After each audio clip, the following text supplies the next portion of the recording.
Andito po tayo ngayon sa Raquel's Farm sa Sariaya, Quezon. Ayan po, meron silang mga Sanconure. What? Sari-sari din po ang kanilang mga alaga. Ayan si Sir Armin Tanyu, ang owner po ng Raquel's Farm. Ang Raquel's Farm po ay ipinangalan niya sa kanyang wife na si Ma'am Raquel. Yan, kaya naging Raquel's Farm. Matatagpuan po ito sa Sariaya, Quezon. Iikot ko po kayo. Ayan po mga green chikunyo nila. Halina't samahan niyo po ako. Ikutin natin ang kanilang farm. Tara po, let's go! Kaya lang parang hindi po ako makalis sa aviary dahil may mga ibon. Hehe. O tara na po. Ito po yung kanilang main entrance. Hindi ko po nakunan yung pinaka-arco ng Raquel's Farm kasi nakakalimutan ko, nakapasok na pala kami. Ayan po yung yung daan. Napakaluwag po ng kanila main entrance. Tara, pasok na po tayo sa loob. Excited na po tayo makita ang mga alaga nilang hayop. Po tayo, then titingnan po natin yung mga alaga nilang hayop. Tingnan po natin ha. Kitang-kita nyo naman po ang aliwalas po ng lugar nila. Pero unahin po natin yung aviary. Come on. Ito yung pinakamabait eh. Ano ba ito? Galing din sa... Pag sumunod dyan, susunudan lahat. Pati nga yung Indian ringneck eh. Pag may pagkain. Pag may pagkain. Ay, sabihin mo pagdating. Come on down. Ayun na. Nasanay na rin yun, no? Ayun na. Lapitan na. Gusto yata nila yung pawis eh. Ayan o. Nakita niya. Ayan na. Lumalapit na rin sa atin o. Kahit kanino pupunta to. Kahit walang pagkain. Doon may anak. Napakalamig po talaga sa mata kapag ang iyong lugar ay napapaligiran ng mga halaman at mga puno. Hindi mo mararamdaman ang init dahil natatakpan siya ng mga puno at halaman.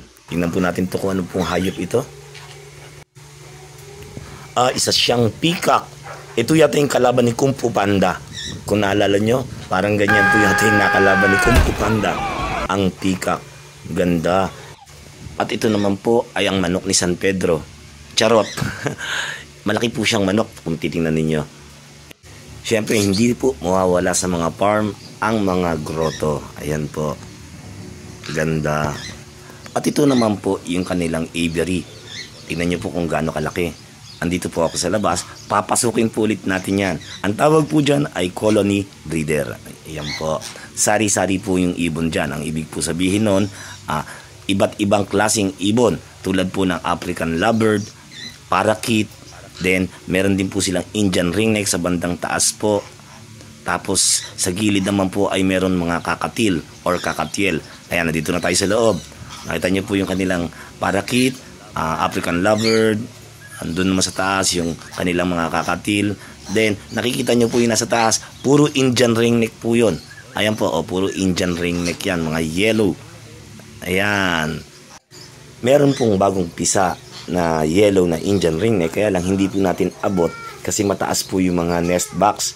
Pero may pisa na po. Ayon dun sa kanilang caretaker, nakapisa po sila. Mapapasana all ka na lang. Sana all. Dito naman po sa kabilang side ay ang kanyang Sanconure. Ayan. Ano po yan? Obtain.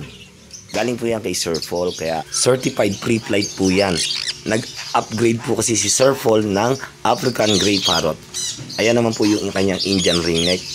Yan po yung white Indian ringneck. Hindi po alam tawag sa mga kasi sa mga ibon. Pasensya na at baguhan lang din ako. Ayan naman po yung mga saring mga manok na tumitilaok. Yan naman mga itik or bibe. Hindi ko alam tawag sa mga itik at saka bibe kung ano bang pinagkaiba niyan. At ito naman po ang kanilang magiging event place. Ayan. O, di ba? Ang ganda. Mamaya balikan po natin yan. Tingnan lang po natin tong isang kanilang alaga na mga finches ata tawag dito. Ayan, nakita niyo po ang liliit na ibon. Nakakatuwa yung color niya kasi iba't ibang kulay. Tingnan niyo po maigi. Parang may violet at yellow, green. Ang ganda. Tsaka maingay sila. Mas maingay pa sa jowa mo. Charot. Ayan. Ang liit-liit. Ang gaganda nila. lipat po muna tayo rito. Tingnan nyo po, may napansin po akong tent. Yung tent na yan ay kumpleto po. Tingnan nyo maigi. May higaan, may sala, may aircon. Ayan po, oh. Diba ang ganda? Kapag nag-LQ kayo, pwede kayong lumabas ng terrace at magkape. Yan po. Dito sa labas, malamig. O, tsak, mawawala ang init ng ulo nyo. At ito naman po ang event place. Nagde-decorate na po sila. Tingnan nyo po maigi. Napakaganda. Tara, pasok tayo sa loob para makita nyo po kung gaano kalaki ang event place. Ayan po ang Raquel's Farm Event Place. Diyan lang po yan sa Sariaya, Quezon. Tingnan nyo po yung design. Apakaganda. Apakaluwag. O ano pa intay nyo? Kontakin nyo lang po ang Raquel's Farm Event Place. Muli, maraming salamat po sa inyong panonood. Magandang buhay po.